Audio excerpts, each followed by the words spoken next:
Assalamualaikum warahmatullahi wabarakatuh. Waalaikumsalam warahmatullahi wabarakatuh. Alhamdulillahilladzi hadana 'anil fitnati wal kadhib waj'alahuma min akbaril dhunub. Wassalatu wassalamu ala rasulillahil basyirin nadhir wa ala alihi wa ashabihil akhyaril abrar. Amma ba'd. Dewan Hakim hadirin yang kami muliakan, Profesor Dr. Nasaruddin Umar, Imam Besar Masjid Istiqlal Jakarta, dalam sebuah pemberitaan media Indonesia dengan judul "Jangan Anggap Entengnya Hoaks".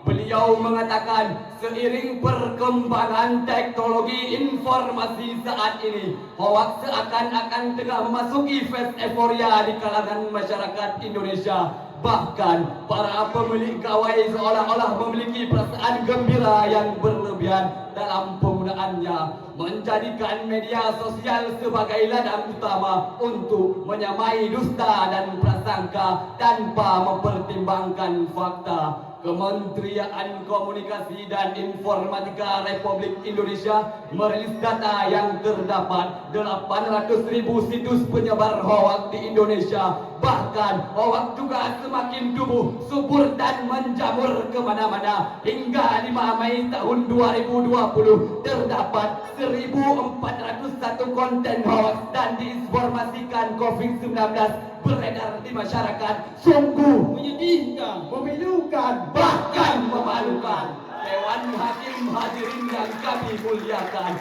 Indonesia saat ini tidak hanya sedang bertarung melawan pandemi COVID-19 saja, melainkan serangan hoaks yang tak kalah berbahaya. Hoaks dapat melahirkan propaganda yang menganga. Kebencian dan permusuhan bisa meledak di mana-mana. Perbedaan pandangan dapat menimbulkan taruhan antar saudara, Bahkan dapat mengancam puluhan negara. Maka pada kesempatan ini, izinkan kami mencoba memulai persoalan negeri, bertabayun mencari solusi dengan menawarkan konsep Islami tentang cara menggunakan media sosial di masa kini dengan syarahan Quran kami yang berjudul "Bijak Menyikapi Hoaks Media Sosial Perspektif Islam". Dalam landasan Al-Quran surah Al-Hujurat ayat 6 yang berbunyi sebagai berikut. A'udzu billahi minasy syaithanir rajim.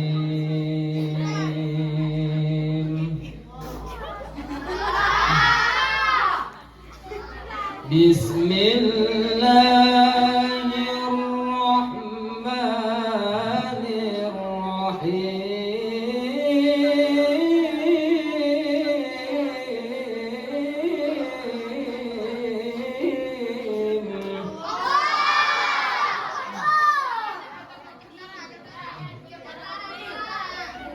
Ya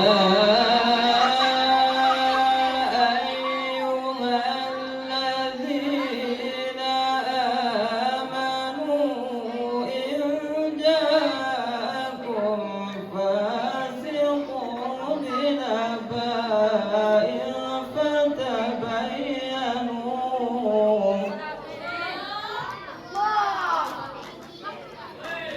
an tusibu qauman bijahalatin fatusbihu ma fa'altum nadimin.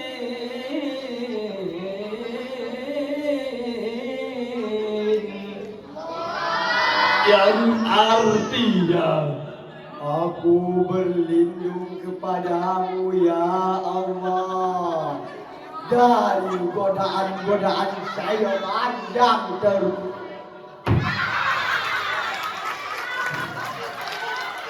dengan menyebut namamu ya Allah yang maha pengasih lagi maha penyayang.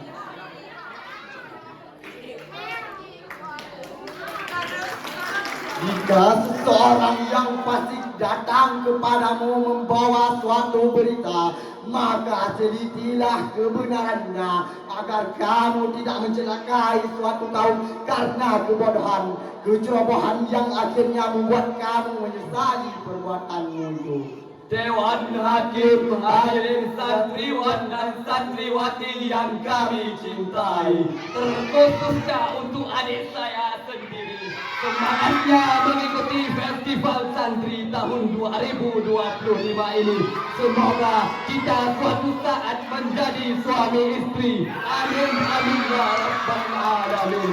Profesor Dr. Wahbah Az-Zuhaili dalam tafsir Al-Munir jilid 13 halaman 456 menjelaskan bahwa kata fasik dan binama pada ayat ini disebutkan dalam bentuk nakirah. Hal ini menunjukkan pengertian umum yang mencakup semua orang fasik dan semua bentuk berita. Seakan-akan di sini dikatakan, jika ada orang fasik siapapun yang datang kepada kalian dengan membawa berita, maka telidiki dan selidikilah terlebih dahulu kebenarannya secara seksama. Jangan kalian percayai begitu saja, sebab orang yang tidak memelihara dirinya dari kefasikan, ia juga tidak memelihara dari kebohongan. Dewan Hakim, hadirin yang kami muliakan, data terbaru hasil riset yang dirilis oleh Oxford WR Social Global Report Digital tahun 2020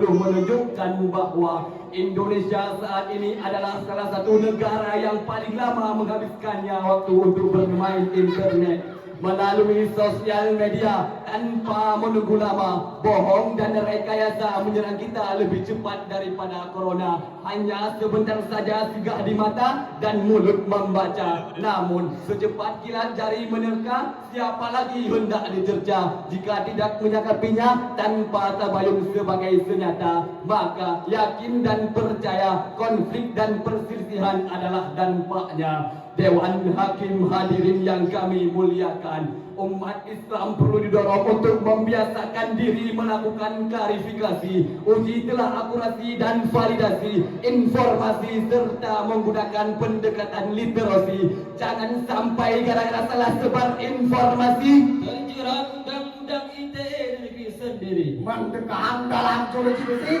akhirnya mati sendiri tanpa anak istri. Cuma bisa dapat ucapan inna lillahi wa inna ilaihi raji'un dari ujung jari netizen yang berwarawiri. Selain itu dapat apa lagi? Nothing bro, silakan gigit jari. Rasulullah sallallahu alaihi wasallam bersabda, "Ma anta bimuhaddisin qauman hadisan la tablughu quluhum illa kana li ba'dihim." Tidaklah engkau menceritakan suatu berita kepada sekelompok orang berupa berita yang tidak bisa mereka pahami, kecuali akan menjadi sumber kerusakan, kekacauan dan keributan bagi mereka. Dewan Hakim, hadirin yang kami muliakan, Allah Subhanahu wa taala mengancam keras kepada orang-orang yang membawa berita, sebagaimana dalam Al-Quran dijelaskan surah An-Nur ayat 14 sampai 15 yang berbunyi sebagai berikut. walaula fadlullahi alaikum wa rahmatuhu fid dunya wal akhirah lamassakum فيما أفضتم فيه عذاب عظيم إذ تلقونه بألسنتكم وتقولون بأفواهكم ما ليس لكم به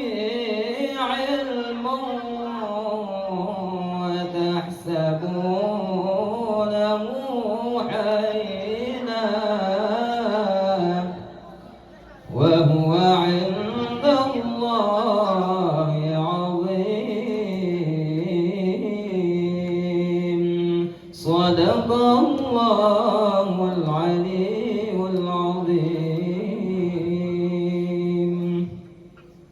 Dan jika bukan karunia Allah dan rahmatnya kepadamu, niscaya kamu ditimpa azab yang besar, disebabkan karena pembicaraan kamu tentang hal bohong itu. Ingatlah, jika kamu menerima berita bohong itu dari mulut ke mulut, dan kamu katakan dengan mulutmu apa yang kamu tidak ketahui sedikit pun, dan kamu menganggapnya remeh, padahal dalam pandangan Allah itu soal yang besar.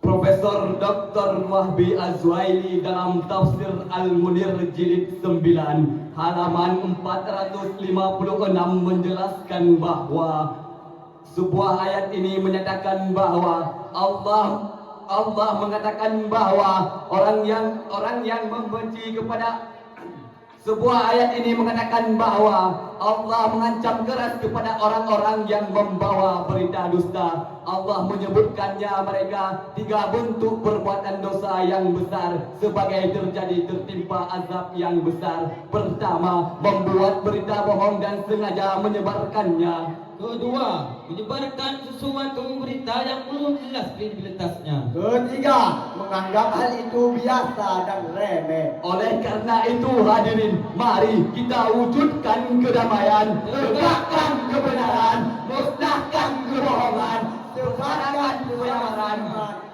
Awak jangan sampai beranak cucu di negeri kita Agar rakyat Indonesia hidup penuh fakta, mati tanpa dusta. Takbir, Allahu Akbar, takbir, Allahu Akbar. Siapa kita? Indonesia. Siapa kita? Indonesia. rancak bana. Siapa kita? This is Syaril, Syarok Syaril. Dewan Hakim hadirin yang kami muliakan, demikianlah syarahan kami yang dapat kami ambil simpulkan yang bahwa pertama, penyebaran hoaks di sosial media adalah perilaku tercela yang dapat mengancam keutuhan bangsa dan agama. Kedua, selektif dalam mencari dan menerima dan mengupload informasi serta mengaktifkan akurasi dengan pendekatan literasi. Sejatinya masyarakat Indonesia memerlukan arahan, bimbingan, serta menggunakan pendekatan literasi. Cukup demikian hanya saya sampaikan. Jika ada salah, kami mohon maaf.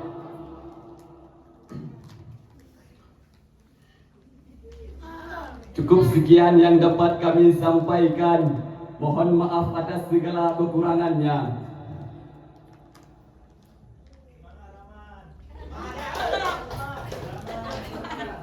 Wabillahi taufiq wal hidayah. Wassalamu alaikum warahmatullahi wabarakatuh. Waalaikumsalam warahmatullahi wabarakatuh.